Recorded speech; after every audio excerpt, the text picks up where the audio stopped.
Brachim Habayim, welcome. My name's Wayne Firestone on behalf of our team at the America Israel Friendship League. It's good to have you with us during this extraordinary period where people are being called upon to raise their voices and to engage in ways that really matter in the impact on people's lives.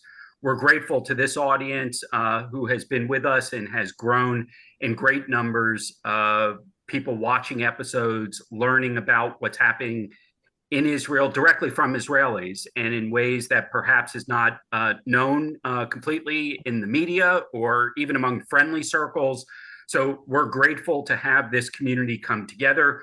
Yes, we want to know where you're calling in from. We tend to have audiences that range from all over the United States, often in countries around the world, and we love the fact that we also have people calling in from Jerusalem and Ramallah and Tel Aviv, and people that sometimes are on breaks from their own double shift duties that they're involved in. And indeed, that's the sort of panel of people that we've been able to put together for these webinars now twice a week since October 7th.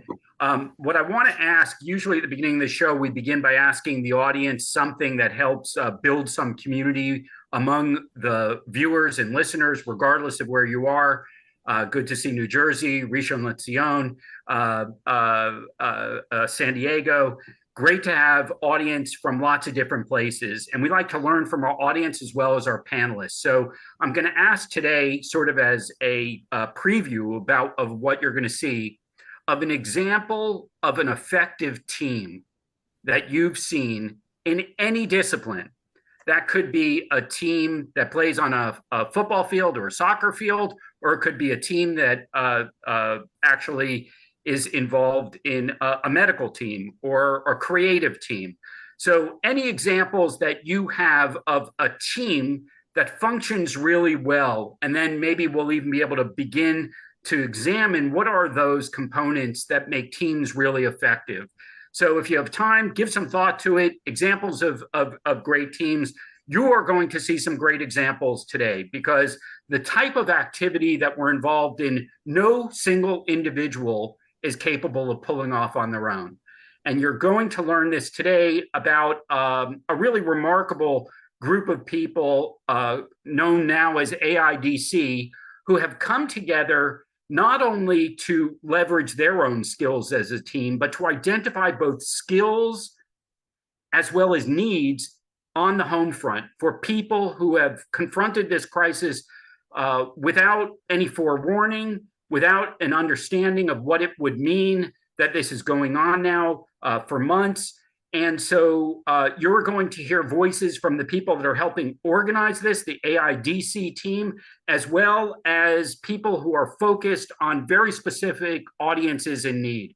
So we're looking forward to your meeting many new people and organizations that you may be unfamiliar with, and to begin a conversation with them about what are the critical things that they are seeing on the home front, what is having the most impact, how indeed can our audiences be the most targeted in terms of supporting the war effort that is happening now in Israel. Batel Balish is from the team, the A-team of AIDC, is doing remarkable work on multiple fronts. We know, Batel, a lot of your team has not been getting a lot of sleep. They've been working hard from the beginning in pivoting activities in a way that can have the greatest impact. So Batel, give us a little bit of an explanation of who are the people you're working with, the kind of backgrounds they're coming from, and then we'll look forward to learning about specific initiatives that people can learn about today and potentially help support going forward and publicize as well with other people who may be unfamiliar and looking for an opportunity, to spread the word about things that are happening in Israel that are really important. Will do so. Thank you. So good afternoon, everybody. I will start with a quick introduction of the Aid Coalition team. So Jonathan Barsadeh, whom you're all familiar with, serial entrepreneur, the president of Aid Coalition, the president of the AIFL. We have Ara Peled Nakash, who will speak shortly. She's from Kibbutz Ramat David. She used to work in the high-tech industry and was the first female to graduate Israel's Naval Academy, resigns in Kibbutz Ramat David, and a mother of two. We have Tami Ganigar, who is a co-founder of the VC Academy, also long-term in the high-tech industry, nurturing the growth of venture capital funds with a special passion for women investors. Tami is also an expert in social media, and she resides in Tel Aviv and a mother of three. Alicia Post, who is a passionate Jewish community builder, dedicated to nonprofit professional, boots on the ground here in New York City. And she's joined our team as well and has been dedicating her time. And myself, major in reserves in the Israeli Navy, corporate lawyer by profession, currently executive in an ag tech company, mother of four, the youngest whom is 13 weeks. But in the last month, we can do nothing but strengthening the Israeli home front through Aid Coalition's ventures. So now, quickly speaking about what we do here in Aid. So the massacre of October 7th was one of the darkest and bloodiest days in our history. As we mourn the life lost, we're facing challenges of the ones that have survived. Nowadays, we have come together as a nation to restore the damages and to rebuild communities, and most importantly, lives. So Aid Coalition was formed to be an enabler for those initiatives. At Aid, we collaborate with small organizations and ventures to provide rapid and targeted financial support as needed.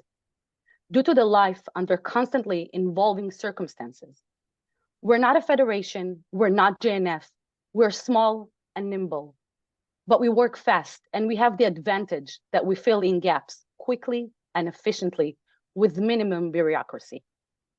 Our main purpose is to restore and secure the resilience of the Israeli home front. And thanks to people like you, we are making a difference.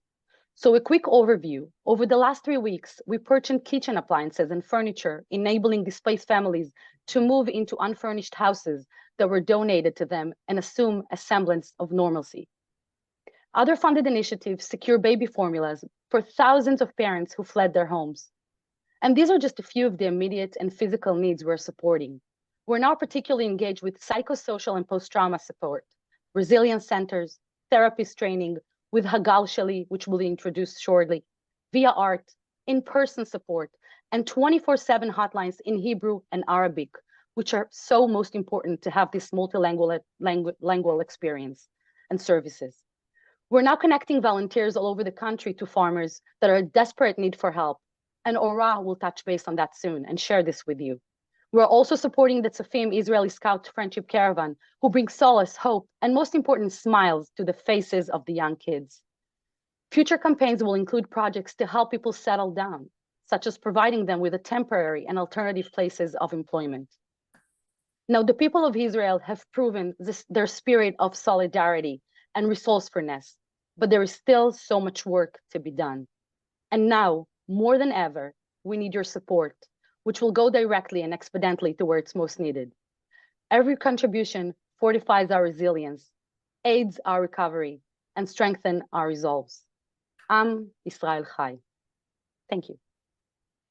Wow, thanks so much. And done with a smile. I want to acknowledge that you and your colleagues are working not under the best of circumstances on very serious needs, and it's challenging to you and the people doing this work, but that'll be a story for another day. Today, we're talking about how your teams are actually having impact on critical needs that may have only been identified, in real time as situations develop. Obviously, with the evacuees leaving physically places of work and living, there are huge gaps that were created that you identified immediately. So we're gonna, as advertised, start with Ora Peled Nakash, who wears two hats here, is going to tell you how her early intervention and focus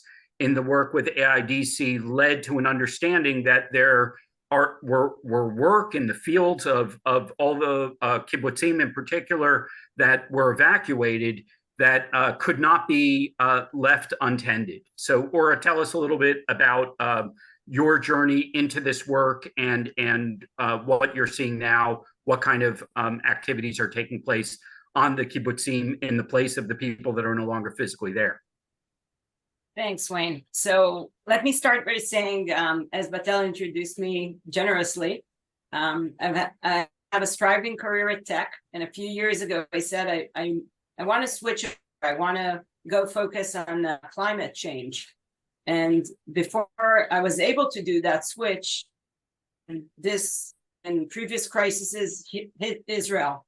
So from crisis to crisis, I feel like, climate change, agriculture, this is something which is immediate need, a personal calling. So I feel like the sense of urgency to attend safety, food security is, kind of like niche and in this, situation. So I'll give you some background just so you have an idea. The Western Negev has been hit on October 7th. Not just the communities, the people, and the houses, but also the agriculture. And this is really, our pantry, in a sense that 75% of the vegetables in Israel are produced in that region. So it's a big deal for us. 20% of fruit produce comes from that region, and over 6% of the milk in Israel comes from there. So there are also poultry, businesses, fish farms. So this is really not just an attack on the humans and their houses, but also on the entire country's ability to consume healthy and fresh food. And when that happened, again, along with this horrible human loss, there was an immediate danger to the entire country's ability to, just carry on with our lives, as much as, that is a basic need. We all have to eat. That's kind of like what connects us. And this idea that now we need to, rally up resources, not just to support the people, but also to support this sector that has been immediately attacked. Got many people, lined up. There are many organizations active in this field, pun intended. And the idea is that civil action organization, which was previously Brothers and Sisters in Arms, immediately turned to become Brothers and Sisters in Farms, as we're trying to extend help and volunteer to support the farmers. So the immediate actions have been really gathering volunteers and placing them on a daily basis to impacted farms. Wayne, you mentioned kibbutzim, but I think moshavim has been even more severely impacted because those are smallholder farmers, I think, in a broader sense, that they don't have anyone they could call up and say, hey, I need 30 people to pick the tomato tomorrow. And in that exact way, a dear friend of mine called me up shortly after October 7th, and he was crying because not only he lost dear friends, he was about to lose his business, which is a business for over 50 years. It's a farm, it's a vegetable farm, and 4 families, or even 5, depending how you count, are dependent on that farm. So I took the call. I headed there. I helped pick tomatoes as much as I could, and I came back home with a resolution. This needs to be and this is really what we've been doing over the past few weeks, is to look at volunteering at scale, because it's not just the Western Negev, which was directly impacted. It's also the population of foreign workers, mostly from Thailand, been directly attacked and in response pulled out from the country, justly from their point of view. They just came here to make a living, and they found themselves under immediate, life threat. So I'll just close with that, and I'll say again, we're working to mobilize volunteers all over the country, and I don't think there is a single action that represents more hope than planting. So we've been able to assist farmers to plant in their farms, and that is not just an action, it's also a statement, and I live it with there. Well, it's quite a statement. It's quite a vision. I love this idea of brothers and sisters on farms. And for any of you in the audience that are nostalgic about the Moshavim and Kibbutzim and how the things that they did to help build and found the country, here really is an effort that is meant not merely to do honor to that legacy, but actually to help it continue to survive, and that does require an effort of volunteerism at scale. We're going to move now from something that I think we could all agree is a very visible challenge. You can see that plants, crops need to be watered, and you could see cows need to be milked and other things that are very visible. Now we're going to move into some of the elements that are less visible. And I want to introduce you to Yaron Waxman, whose efforts have focused on maybe some of the invisible harm through trauma, particularly through the lens of youth. Yaron, tell us a little bit about your intervention and the work that you're doing now. Perfect. Thank you so much. So I would like to share my screen. I hope you all see it. My name is Yaron Waxman, and 10 years ago, I'm 37 years old. I'm speaking to you here now from Jaffa, from Tel Aviv. And I'm a father of a 3-year-old. And 10 years ago, we started voluntarily with my co-founder, Omer Tuchinski, to try and support youth at risk using surfing as an educational tool. We did it voluntarily for a year. It worked. 10 out of 10 teens went back to school. And then we quit our jobs. We took out personal loans. And this is how we started off with Hagal Sheli. And we always say, same in the ocean, same at the sea, same in life. And our main goal is to show kids that it doesn't matter if you fall down and you want to grab another board, you could do it and never give up. We built this entire educational model. It goes head by head. So you'd start with your mind. You learn something new about the ocean, for instance, currents.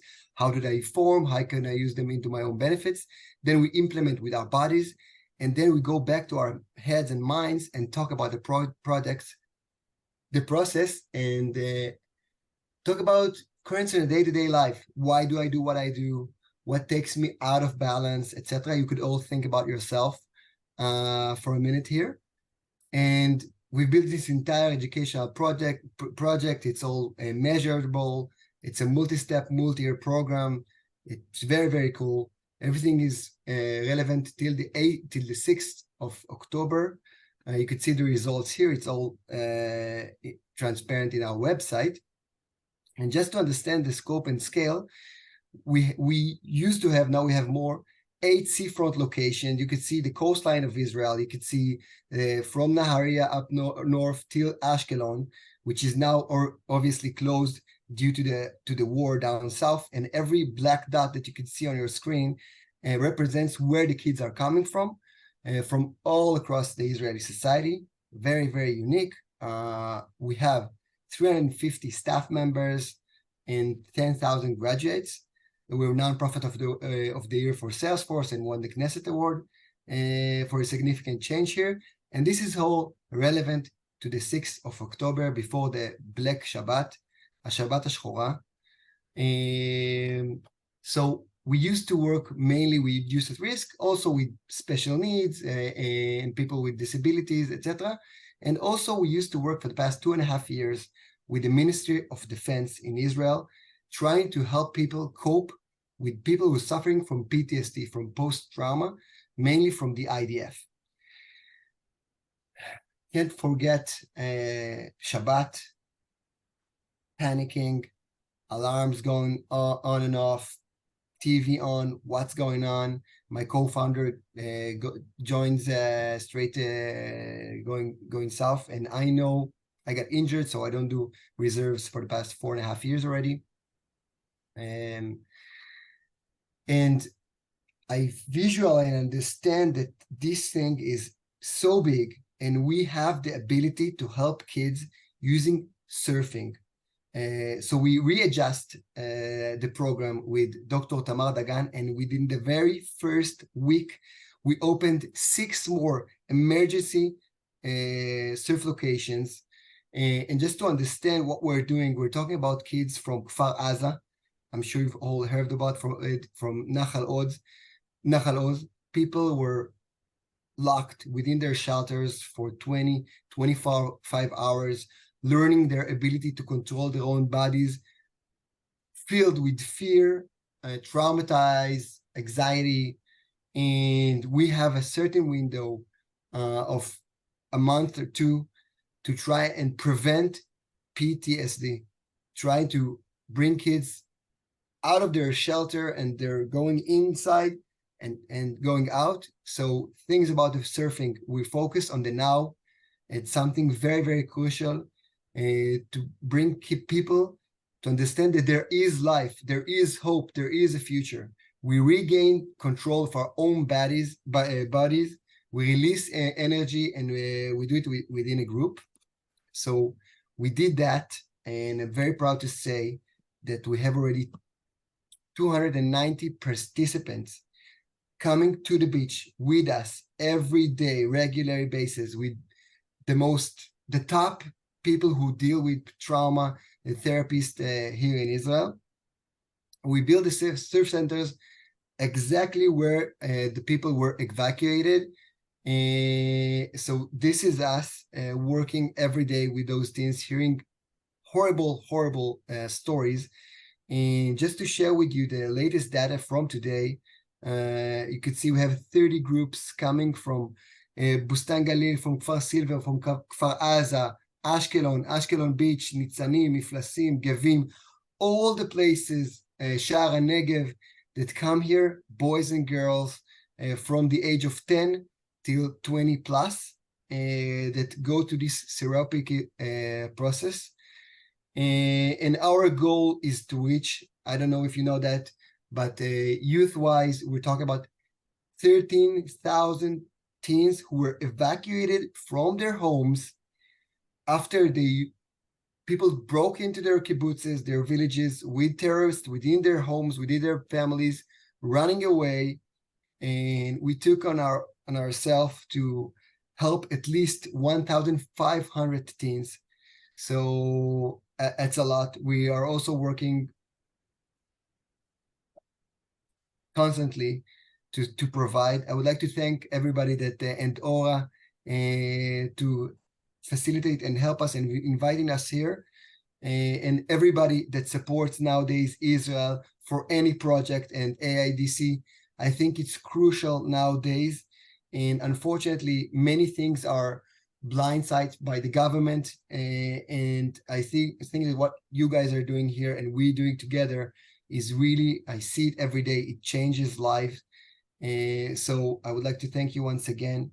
And I'm here, I'll stay here, and I'll give you guys my email. We could stay in touch, and just for you to know that we don't take it for granted. So toda rabba, and batzlacha for everything.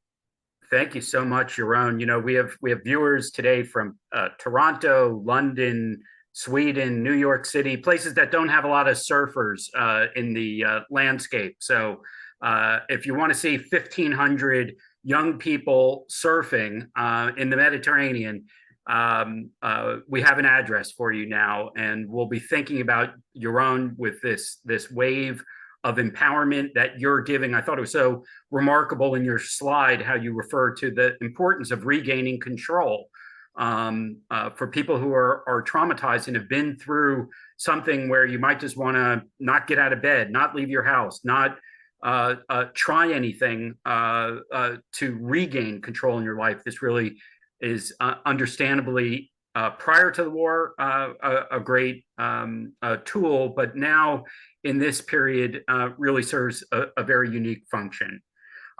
let's stay with the topic of young people for a moment. One of the sort of bellwethers for I think Israeli youth and vitality over the years is the Sofim program, the Scouts. For any of you that have seen them in Israel, it's a incredible phenomenon to see. But some of you might have had the opportunity from time to time to see them in different communities where they operate for Israeli communities outside of Israel, but also on tours that have taken place.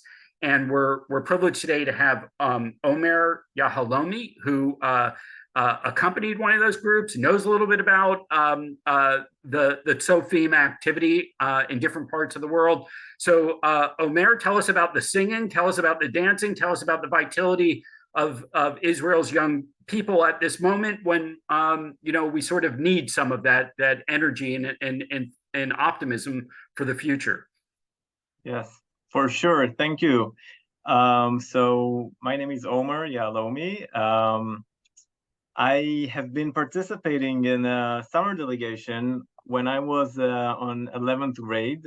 It's called the Israeli Scouts Friendship Caravan, Sofim Friendship Caravan, and we've been traveling for 3 months throughout the United States, performing for everyone who basically asked. It could be JCCs, day camps, overnight camps, schools, many audience, and bringing Israel to the mainly the Jewish community throughout the United States. I also met my wife there, and then now we have 3 kids, and I'm volunteering today with the same program.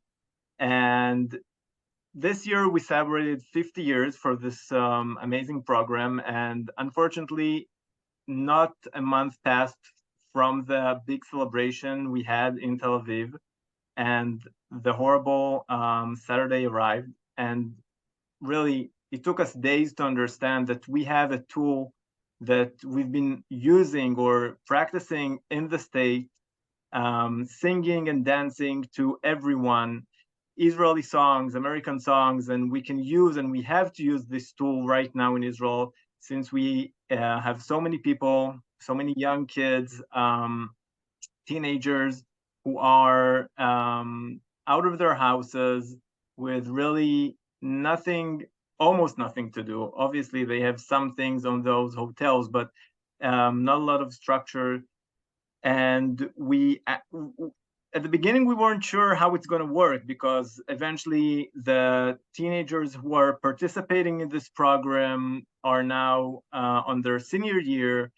The whole country is, in a really bad shape. So we asked their parents, first of all, for their permission, and everyone said, for sure, it sounds so amazing. We're all in. And then we talked with the kids, and they were amazing. And since then, after we got a really generous help from you guys, we started moving from one hotel to the other and basically bringing those kids some joy and happiness, which they need so much. They are, we came to those kind of JCCs where we saw people sleeping in those huge halls, not even rooms, like literally a huge hall with, 150 beds. And the kids, they wander around, they don't really know what's going on. And then we come in and we sing with them, we dance with them. You see the young kids, you see the parents, you see the happiness after all those days of panic. And it's amazing. Last week we went to Eilat, where we have so many of the kibbutzim who moved there. This weekend we're going basically tomorrow to the Dead Sea, and next weekend we're going to the Kinneret area, Sea of Galilee. And every day during the week, we're in one of the hotels in Tel Aviv, Netanya, Herzliya, and meeting all those families, also listening. Some of them just need someone to listen to their story, some of the kids just want to play, and we bring balls and we play with them. And and eventually when we sing with them, and they all come and dance. So it's like these are moments that are so meaningful for us, and the knowing and the understanding that we can help with what we already know to do is amazing. And for us, it's a great opportunity, really, using the teens to help teens and kids within Israel, not only doing it abroad, what we used to do every year. And so we've made, I think on the second week, we've made a short video of a song called Lu Yehi, which translates to Let It Be. So we have this video, I think, ready, so we can all share those few minutes. We dedicated to one of our the program members who was killed while protecting Sderot. So let's see and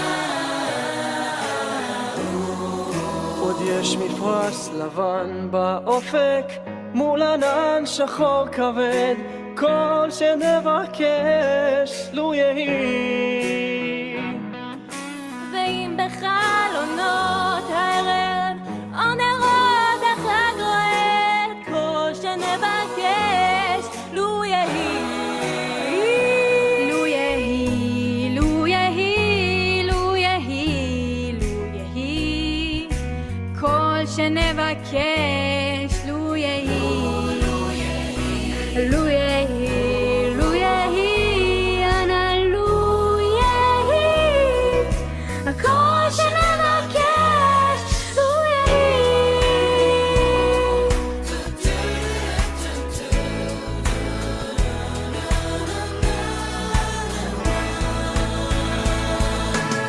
מבשר עומד בדלת תן מילה טובה בפיו כל שנבקש לו יהי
Wow. Even for anyone that doesn't know the translation of the song and the significance of the words and history of it, just so incredibly powerful. Linda in our audience says, giving her goosebumps. Ellen in the audience said 3 generations of her family have watched performances of the Tzofim in New Jersey and in Pennsylvania. And Elizabeth says she's just quelling seeing you on the screen, Omer, because she hosted you in her home on one of your delegation visits. So we can't guarantee that anyone is going to find their bashert as you did during one of the Tzofim programs, but just the idea of bringing that kind of warmth and energy from youth to youth and from youth to people of multiple generations really is a great tribute to a song with a lot of significance for Israelis. So we're grateful for your giving us a snapshot of the pivot that you all have made, what you are doing on the front lines in communities to lift spirits and to utilize a resource that Israel has in abundance, and that is young people who are hopeful and passionate about their future and their country. So thank you so much for sharing that. Now we're going to do one last venture. We actually had to, one of our panelists who was intended today couldn't make it because they were on their reserve duty and got sick, but we are thrilled to actually have 2 people here today who are going to tell us a little bit about their project that directly benefits people in a frontline community of Sderot. I see her on my screen, so I'm hoping she is still planning on coming on. Hila Gonen Barzilai, who I got to meet previously. We're glad you were able to make it as well today. So tell us a little about your project and your effort, and then I know we're going to hear as well from some of the medical support around the trauma issues that you're dealing with. Hila, go ahead and tell us about the program. Hi, good evening, and thank you all for the concern and the residents of Sderot. We are going through very complex and difficult days. I'm Hila Gonen Barzilai. I'm the manager of the Resilience Center in Sderot. My English is not good enough, so excuse me. I tell you that our main role these days is to help the residents in dealing with the result of October 7th horrific event that created deep psychological and emotional distress among children and adults. These days, the Sderot Resilience Center work 24/7. We have support phone line. We have professional mental health that treat with post-trauma all over the country. And above all, we try to give hope for better days. But El? Yes, I think we want to hear from Hi? yes. Yes. I think we want to hear from Gary now, and then we'll proceed with the video. Thank you so much, Eli. If there is an angel on this earth, that is definitely you. Thank you. Thank you, Hila, and your English was great. Everything you gave us told us exactly why this project is so important. We're thrilled to have one of the professional colleagues that you work with, Dr. Gary Diamond, with us as well. We know, Dr. Diamond, your time is precious. Give us a little bit of insight about what you're seeing with the communities and the people that have been displaced. Many of them, like those in Sderot, who frankly have been living a living hell for years, having to run into bomb shelters, having uncertainty in their lives.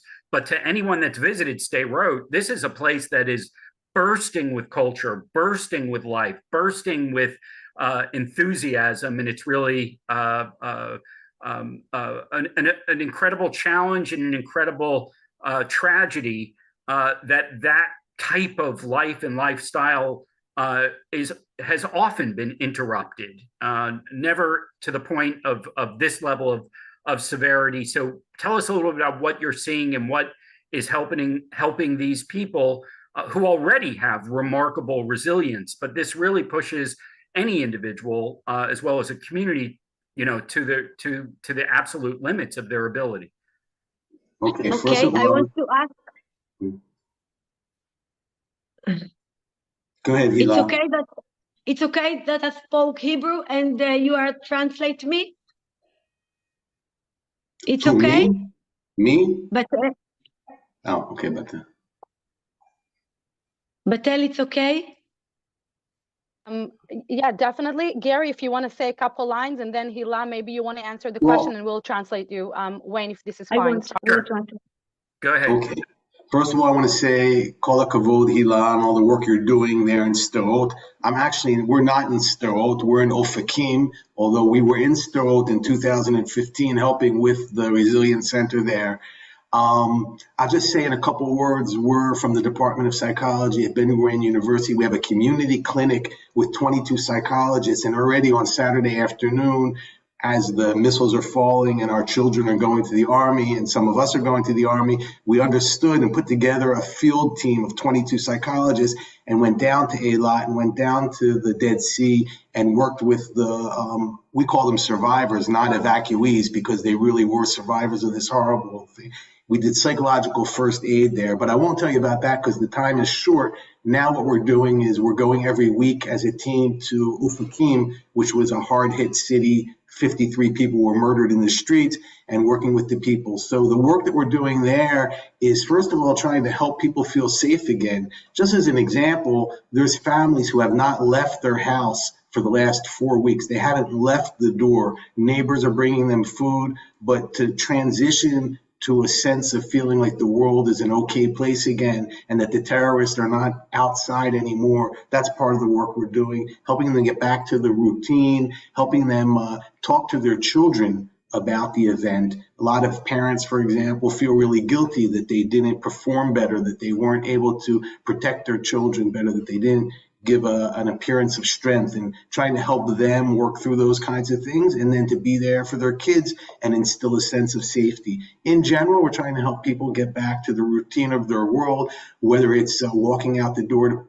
to put the trash in the garbage pail, whether it's going to the supermarket to actually buy food, whether it's to think about what they're going to do now. Many of them don't want to live in Sderot or in Ofakim anymore, or they're anxious about what it means. They've lost many of their friends, their communities, trying to help them stay in contact with people who make them feel good, who make them feel like life is worth living. So that's the kinds of things we're doing now. I don't want to take up any more time. No, this is it's really very helpful to understand the multiple dimensions at which people who are evacuees are both suffering and at the same time need some hope about their future, some certainty about their future, and that is a challenge for many of these people on multiple levels. But why don't we add a little bit of conversation so we can hear from Hila about what they're doing, and Batel, if you want to help facilitate that, we can bring both of you on, and then we'll show some examples from the video as well after. Absolutely. Hila, do you want to add a few lines? תגידי בעברית ואני אתרגם לאנגלית של אולי אחד הדברים הכי חשובים או משהו?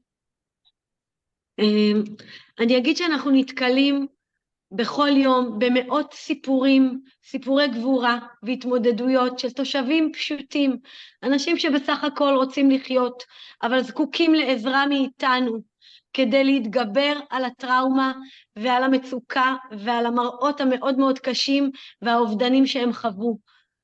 הקרב על הנפש הוא קריטי בימים האלה. צה"ל נלחם על הביטחון במדינה, ואנחנו נלחמים על הנפש של התושבים.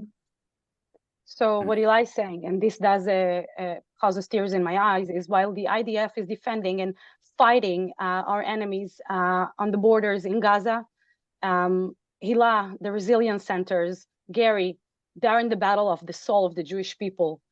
which are struggling due to the horrors and the significant amount of horrifics and massacre and such other things that we won't go into right now that people have seen, that people have been into, and this will take a lot to recover from. So the battle over the soul and the recovery of the Jewish soul and the Jewish state is as important as winning this battle, which we will definitely. We have no other choice or option. Thank you. With that, we're going to go ahead and queue up the video so people can get a better understanding of the Resilience Center. עובדי מרכז חוסן וכל מי שגם מטפלים, גם הילה המקסימה וכל מי שנותן את באמת את כל כולו למען התושבים, אני רוצה להגיד לכם המון תודה. אתם לא יודעים כמה הערכה גדולה יש לתושבים, אני מסתובב פה בכל מקום. תודה רבה מכל הלב.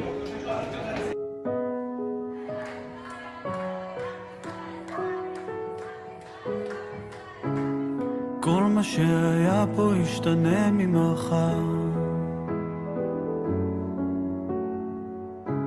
הזמן עוד יתקן את כל מה שכבר נשבר ונשאר. יש מי ששומר את הטוב לידינו, הוא תמיד מחכה.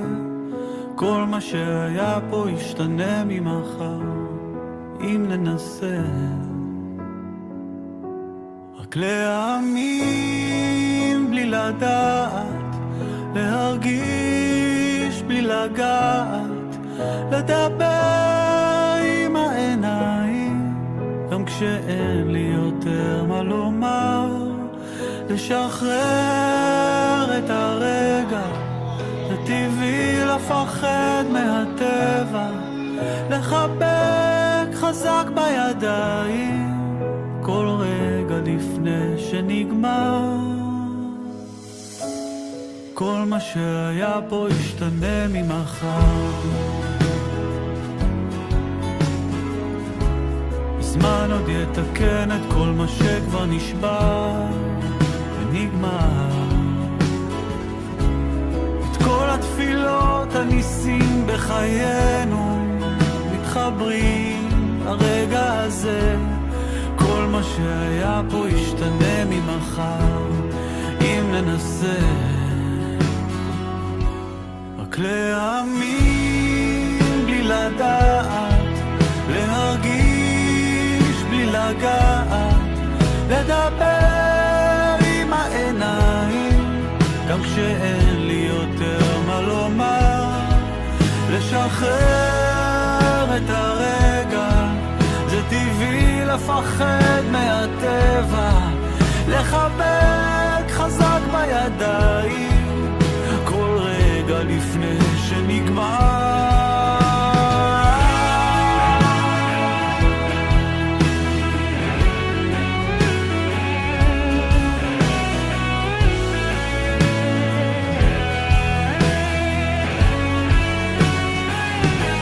רק להאמין בלי לגעת, להרגיש בלי לגעת, לדבר עם העיניים גם כשאין לי יותר מה לומר, לשחרר את הרגע, זה טבעי לפחד מהטבע, לחבק חזק בידיים כל רגע לפני שנגמר. כל מה שהיה פה ישתנה ממחר. Again, the level of regishut, seeing these images and seeing what resilience looks like, not just in words, but in people who are going through tremendous trauma and aided by the efforts of Dr. Diamond and Hila's program, are not stuck like deer in headlight, but rather reaching out, creating warmth, creating hope, and creating community even in the most difficult moments and challenges. We're grateful for that.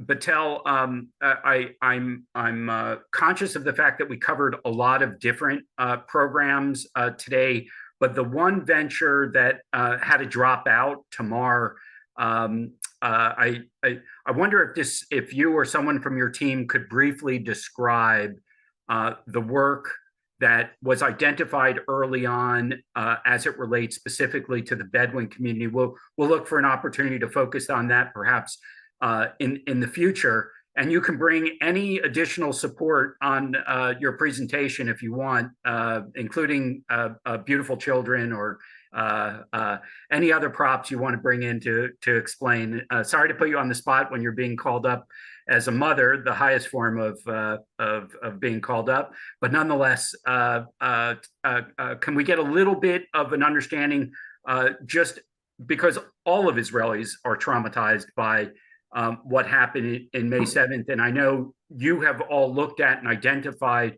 specific resources that are needed for Arabic speaking community in general and for the Bedouin in particular that who were affected. So I would just say, can you hear me okay? Yeah. Yeah, so I would just say that the massacre and evil did not discriminate between Jews and Arabs and Bedouin and Druze and Christians, did not discriminate at all, not between any kinds of civilians or adults or children or mothers or babies. And part of some of the victims of this massacre were among the Bedouin, and most of them speak, their nature language is Arabic. And Tamar is an NGO that actually operates 24/7 hotlines in this language to help them in the Arabic language, to help those people cope and save their souls. And Adva was not able to join us today because of she got sick during reserves. But maybe Ora wants to add a few more lines, giving her introduction with Ibrahim, who is right now on duty and is also managing Tamar NGO and providing emotional, psychosocial support to the victims, among them the Bedouin in the southern Israel, in the Negev. So Ora, if you want to add maybe a few more lines about this venture, which you're so associated with. Thanks. So I think, it's never a competition, right? But I think the Bedouin population is facing additional challenges. There are 250,000 Bedouins living all over the Negev, most of them in undesignated communities. And most of them don't even have shelters or don't even have alerts that go off. So this constant situation where in every given moment, you might be hit by a rocket without any,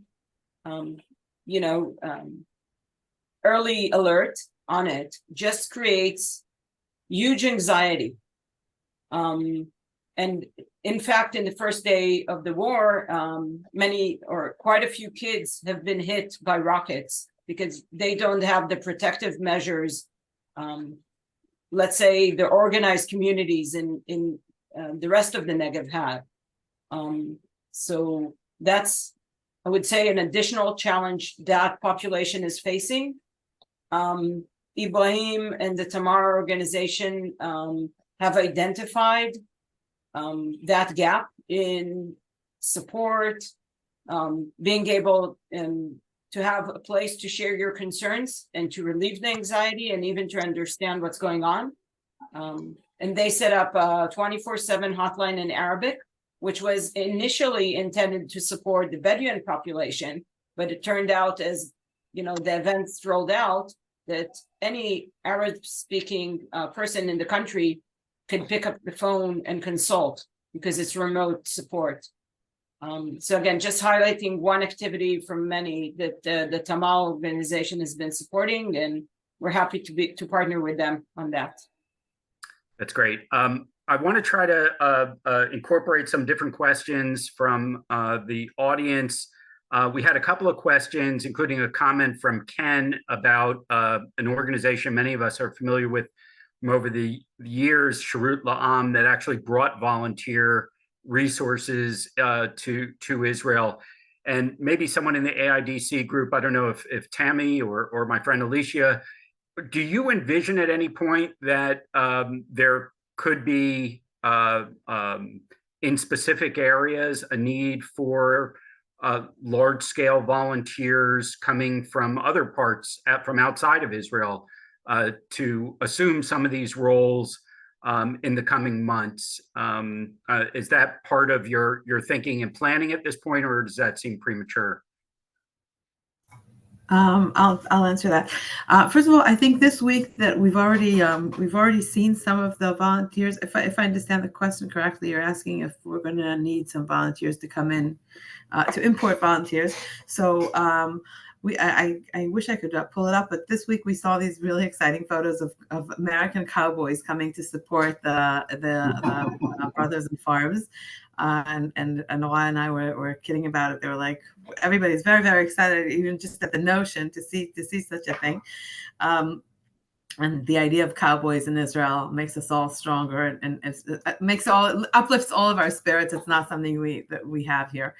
I think, honestly, we're going to need all the help that we can get. That's part of what we're seeing. We're going to need help building every area that we can. We've had some discussions about how we're going to what employment is going to look like in the next few months and in the next few years, and how it's going to shift. We have a lot of people who are unemployed right now, but we also have a lot of things that we need help with. Therapy is a question that we've had several discussions about because we've had American psychologists and therapists offering their support. And of course, these days it's not unheard of to do Zoom and calls. I think if we I think the part of what we've learned so far is that we don't know everything, and there's so many possibilities that we haven't had in mind. So, and part of what we do at AID is kind of see those first things and have those quick discussions and connect these things to bring them to make them work fast. So, if you have ideas that we haven't thought of, just cowboys and therapists we've thought about, and we're addressing these things. There could be many other things that we're not thinking of. I think it's a great opportunity to bring back and connect Jews in the diaspora to the real Zionism that we the real values of being here and being part of this and building, like we're back at building a country essentially, like all the basics are back. We are your comment about the Cowboys adding some light and a little bit of levity to the landscape that you're looking on, whether it's on social media or seeing them arrive at Ben Gurion Airport, is a really good one. We're coming up on the top of the hour, but I want to give everyone an opportunity to share like just one snapshot. So Tammy's was seeing the Cowboys coming. It's a metaphor and a funny ray of hope. But if you could describe from either your own organization or something that you've seen, just sort of one snapshot, just in a sentence, that has provided you some hope and optimism about what you're seeing happen following the massacre, that what's happened. If you could just share that with us, I'll try to get everyone in as quick as we can. If you try to keep it to a sentence, I know that's dangerous with Israelis, but here we go. Your own one sentence, something maybe that you saw that brings light. So a kid who lost both of his parents and two siblings, couldn't leave the room for a week and a half, going into the ocean, looks blue all the time. And all of a sudden, I visualize every morning because he caught this wave, looking back at me, just, yes! With this smile on his face, I was like, oh, that was my moment. It was an amazing I love moment. it. Aura? So I've heard and seen cases where farmers have been, on the verge of giving up the farms and closing the business and saying we're bailing out. And then, like magic, volunteers are, flooding the farm in the morning. You see strangers coming in cars, under rockets. And they're like, okay, if these people are here for me, I cannot close the farm. Like, Dr. Gary? this is not from the field of psychology, but where we live next door is a small vegan restaurant with this man named Chezi, who's amazing.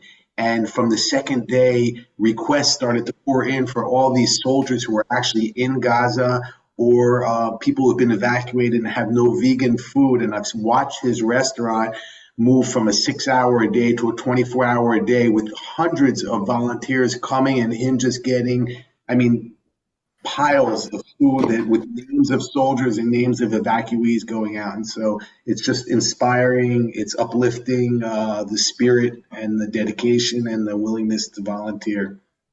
Wow. Sign me up for some vegan shawarma. Omer. I think my moment was in one of the hotels in Eilat where we were last weekend. There was a sound woman, and at the end of the show, we keep playing songs for the kids to keep dancing and everything. And she told me, you know, those kids, they don't really get to hear any happy music through the past 4 weeks, because all the adults, they rather the hotel not to play happy music. And suddenly they have this opportunity now. And I was like, I couldn't even think about this option, you know, that those kids are being in this place where basically, I don't think they're sad all the time. That's not the situation, but there aren't many happy moments. And the fact that we could bring this happiness for even an hour for those kids is amazing. Batel, I'm going to give you the last word, primarily because you're the spokesperson for AIDC and helping lead this effort with your team. But also, it has been noticed that you have the cutest baby in any of the photos. So we're going to leave with your image with baby in hand for a point of light. So I would say, when you first asked it, the image that came into my mind was the return of the captive soldier, which brought some light, as her name is Or. But I think the brightest light in the darkness is the Israeli Civic Society, the Israeli Home Front. As Aram mentioned, the level of volunteerism and mutual support that is overtaking our society, especially when you take into consideration the civil rupture that was tearing Israel before the war. So we had men and women, young and old, from all over the country, from all sectors. They don't wait a moment, and they began volunteering. And this is Israel revealed at its full glory. And I have to say that the second point of light is the unwavering support of the United States. Well, you just brought together two very important things that we believe very strongly in at America-Israel Friendship League, and we are grateful for all of you for your resilience, your personal resilience, your team's resilience in pulling this together. It really is remarkable what you've done. You've made us very proud. You've given us a ray of light and of hope during this difficult time. And it sounds more like a conversation that is emerging, where you have shared vulnerabilities with us, you have shared needs with us, you have done the kind of things that happens within a family, both in good times and in hard times. And these are very hard times. So we're grateful for this opportunity to meet you, to hear about your efforts, to see the kind of pivot that you've taken. We will continue with this programming week in and week out.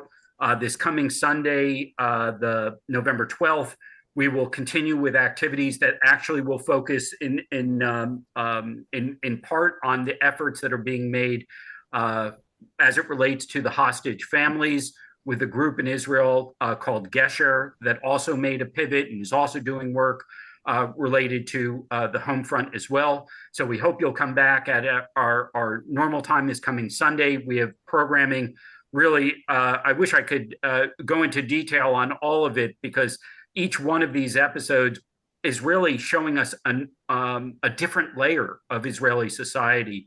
I'm gonna, pull an audible here, and I want to end if you want to stay on for a few extra minutes and play a little bit more from the Tzofim singing Lu Yehi. We should probably do a whole episode just on the significance of the song Lu Yehi in Israeli culture and history and society. But for today, I just want you to feel that warmth, hear those musical voices of the young people of Israel in the Tzofim. And we wish everyone a safe week, more rays of hope, more returnees of hostages, and more resilience overall in our collective enterprise of the state of Israel, the Jewish people, and all of our friends and allies around the world. L'hitraot.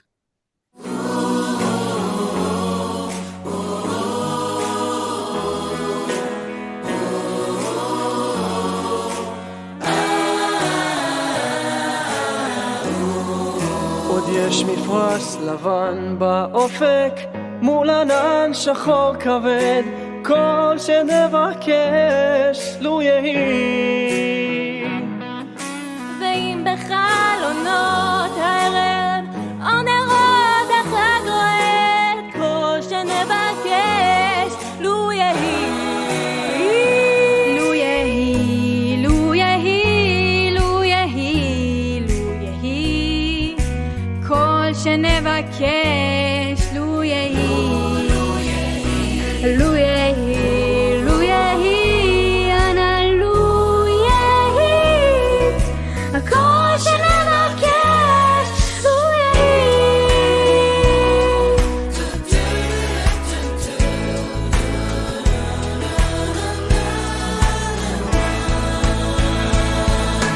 מבשר עומד בדלת תן מילה טובה בפיו כל שנבקש לו יהי נפשך למות שואלת מבריחה ומעזיב כל שנבקש לו יהי לו יהי לו יהי לו יהי לו יהי כל שנבקש לו יהי לו יהי לו יהי אנא לו יהי כל שנבקש לו יהי בתוך שכונה קטנה מוצלת בית קט עם גג אדום כל שנבקש לו יהי לו יהי לו יהי זה סוף